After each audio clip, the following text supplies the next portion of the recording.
Sometimes our kids, they just won't try anything new. It can be something really inconsequential, like trying a new food, or it can be a bigger deal, like your kid just won't go to that new team that you sign them up for, or won't go to that after-school activity that can be really fun for them. Today, we're going to talk about how to help you through that.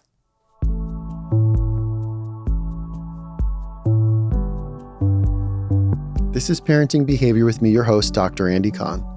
I'm a parent and licensed psychologist with over 20 years experience working with kids and families on navigating challenging behaviors. Today, we're going to talk about how to get your child to engage in some of those new activities, things that they're a little afraid of or too anxious to do.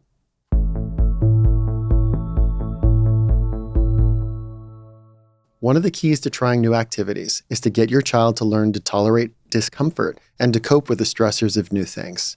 Listen, we all like to be comfortable. We all like to do things that we know and feel sort of skilled in.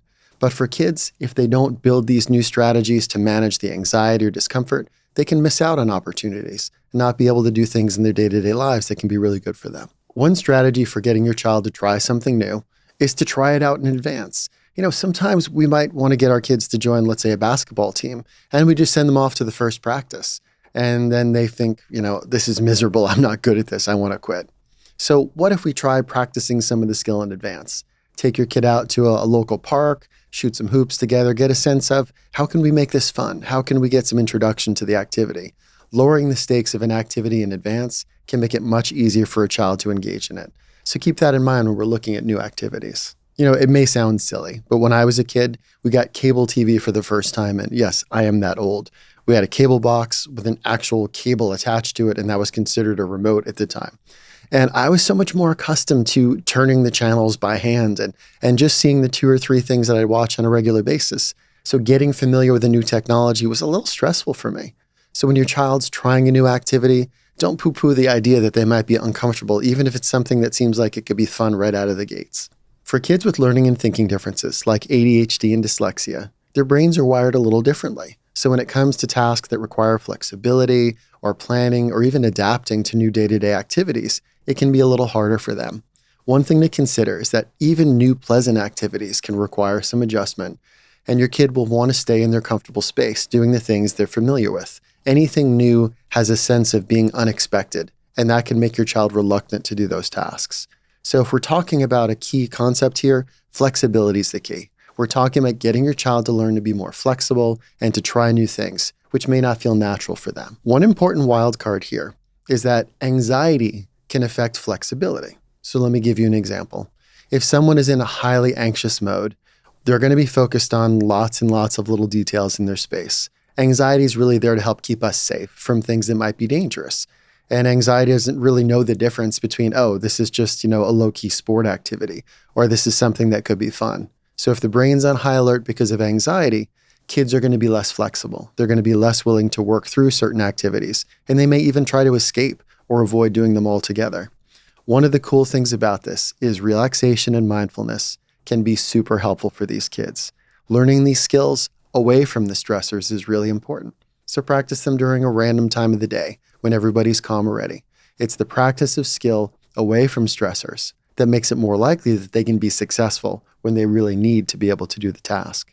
In addition, remember, some kids just aren't as flexible as others. This is a natural thing. This is part of their natural wiring.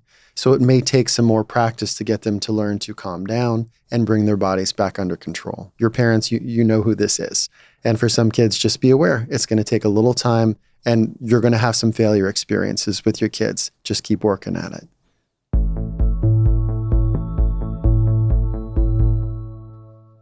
One of the key concepts to talk about here today is sort of a learning theory concept called growth mindset. Now, in a nutshell, growth mindset is really the idea that when we approach a new task, that we expect that it's going to be hard, that we might make mistakes, that there are going to be things that we stumble across, and that ultimately we're going to be successful. It's sort of an attitude of positivity.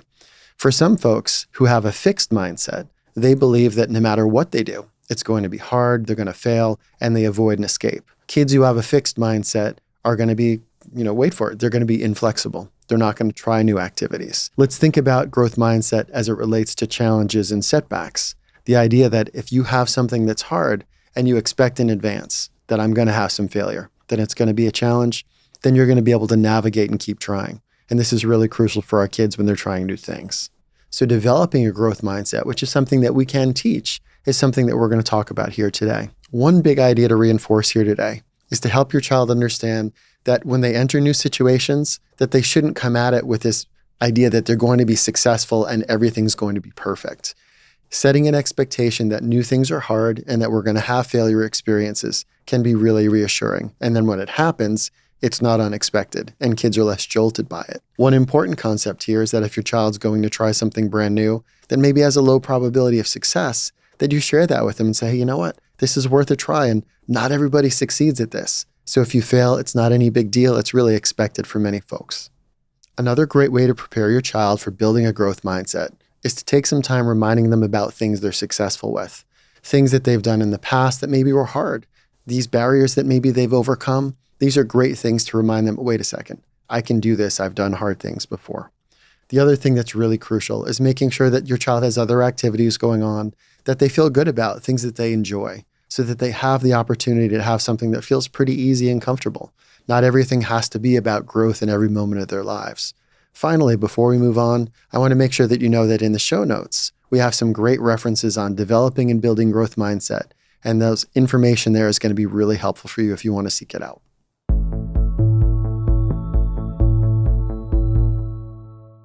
Before we go, I want to give you a couple of parent call-outs here. First, let's talk about parent modeling. The idea that if you're not doing new things and showing your child that you're trying activities and making an effort to do things that are hard, they're not really going to believe that it's something of value. So show your child through your example that we're going to try new things.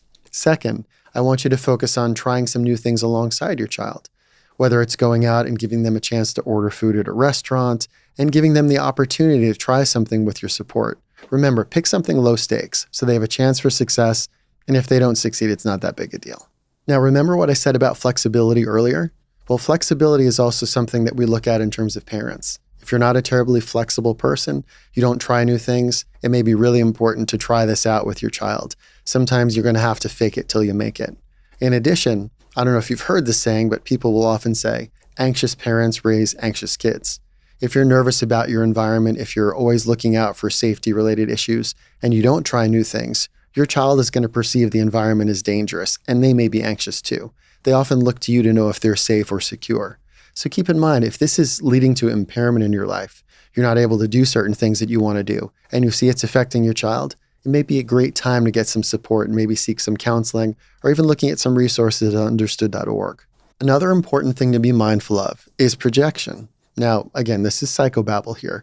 Projection is if we have an idea or belief that we hold, that we sort of project it onto our child. So if we have a belief that, it's good to be really social and extroverted and engaged in a lot of daily activities with peers and other people, and our children aren't, we may feel that there's something wrong. And in that situation, it's really important to stop and ask yourself, wait a second, is this just my thing? Is this my thought? Ask your child about how they feel about being social. If you go out to a party and you see your child is escaping and avoiding, take some time to ask them about some really specific things. Are you uncomfortable because you don't know what to do? Or is this just not your preference? Not everybody's going to prefer big groups and hanging with lots of people. And if that's your preference, don't assume it's your child's. Take some time and ask them about this before you put them in those situations where you know that they're really uncomfortable. When we think about what projection can lead to, one of the things I want you to keep in mind and ask yourself this very specific question: am I forcing something on my child that I'm interested in, but they might not be? So I'll give you an example. I've mentioned this before a little bit, but with my own child, one of the things that was really important when she was growing up was spending time figuring out her activities and her interests. Well, I realized I was projecting mine onto her. I like sports, I like rock music, I like to get out and go to concerts. And when my child was young, she did not share a lot of those interests with me. She picked up orchestra when I picked up rock music. She picked up ballet when I picked up other sports. And I had to realize that I had to get out of the way as a parent. You have to be aware and really be mindful of what your child's telling you. If you have a preference and an interest that doesn't match with theirs, listen to your child. Follow along with some of those activities, and you may learn some really nice new things. For me, I never imagined I was going to be a ballet dad, but many years later, here I am. Letting your kids develop their interests is really important, and sometimes we need to figure out how to get out of the way. So one final reminder for you folks. If you're an anxious parent and you're struggling at times to navigate some of these flexibility tasks and you notice it's rubbing off on your child, don't hesitate to reach out and try to get some help for this. Getting some professional support, getting counseling can be super helpful to all of you. And remember, as a parent, if you're modeling seeking help for something that's hard for you, this is really great for your child. That's it for today, folks. Thanks for joining us. And remember, if you like this content, don't forget to subscribe. Understood is a nonprofit organization dedicated to empowering folks with learning and thinking differences, like ADHD and dyslexia. If you'd like to help us with our important mission, please donate at understood.org/give.